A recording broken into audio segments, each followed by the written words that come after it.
In Shakespeare's Julius Caesar, the inciting incident is a murder on the Senate floor, but the story's irony lies in how this specific act of violence, meant to preserve the state, becomes the trigger for its total collapse.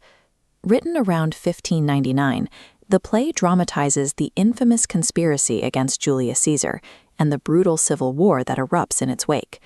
While the title points to Caesar, the emotional focus of the drama belongs to Marcus Brutus. Thoughtful tone. Brutus is caught between his personal loyalty to a friend and a perceived duty to his nation. This internal tension creates a vulnerability that eventually dooms the very city he aims to protect. The play opens as Rome celebrates Caesar's military victory over the sons of his rival, Pompey. On the surface, the city is united in its praise for a returning hero. Yet among the Roman Senate, this popularity looks like a threat.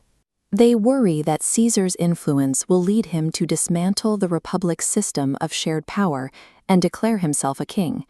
This anxiety drives Cassius, a senator who views Caesar's rise with deep suspicion. Cassius knows he lacks the personal standing to lead a revolt, so he seeks a highly respected figure to give the conspiracy legitimacy. He targets Brutus using a calculated psychological tactic, planting forged letters from citizens, begging Brutus to save them from Caesar's ambition. Through the weaponization of manufactured public fear, Cassius manages to corrupt Rome's most honorable defender, turning Brutus into the primary architect of the Republic's downfall. To justify the plot, Brutus relies on a specific moral logic. On one side are Caesar's actual deeds, which are not yet tyrannical. On the other are the crimes he might commit. Brutus chooses to act on the threat. Caesar makes this choice easier through his arrogance, ignoring a warning to beware the Ides of March and dismissing his wife's dreams.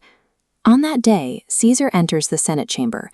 The conspirators move in, surrounding him under the guise of official business.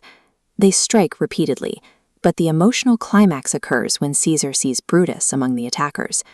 Realizing his friend is part of the plot, he stops resisting, utters, "Et tu, Brute," and falls. The conspirators believe that by killing Caesar, they have restored the law. In reality, they have shattered the legal and moral foundation of the Roman state. In the immediate aftermath, Brutus manages to pacify the Roman crowd. He explains that Caesar was killed for the good of Rome, convincing the people that the murder was an honorable necessity.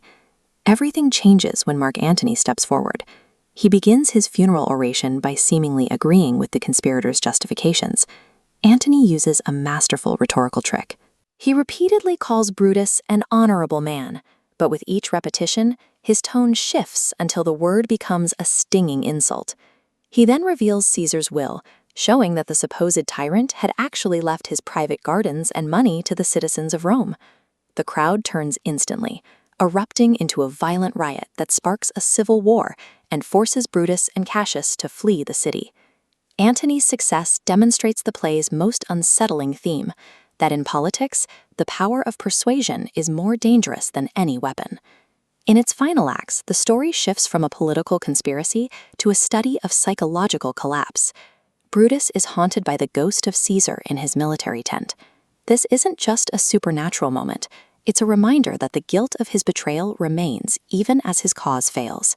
As the final battle approaches, the alliance between Brutus and Cassius begins to fracture. The pressure of the war reveals that their unity was as fragile as the republic they tried to save.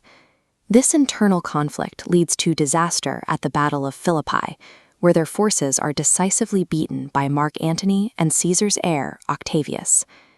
The disintegration of the conspirators' partnership serves as a mirror for the state of Rome itself, proving that a movement built on betrayal cannot provide a stable foundation for a nation.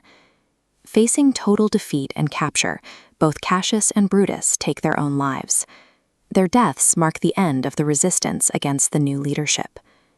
Standing over Brutus's body, Mark Antony calls him the noblest Roman of them all. He recognizes that while the others acted out of envy, Brutus was the only one who truly believed his actions were for the good of Rome. Brutus sacrificed his reputation and his life to keep Rome from falling to a single ruler. In the end, his actions created the vacuum that allowed the Republic to be replaced by an empire anyway.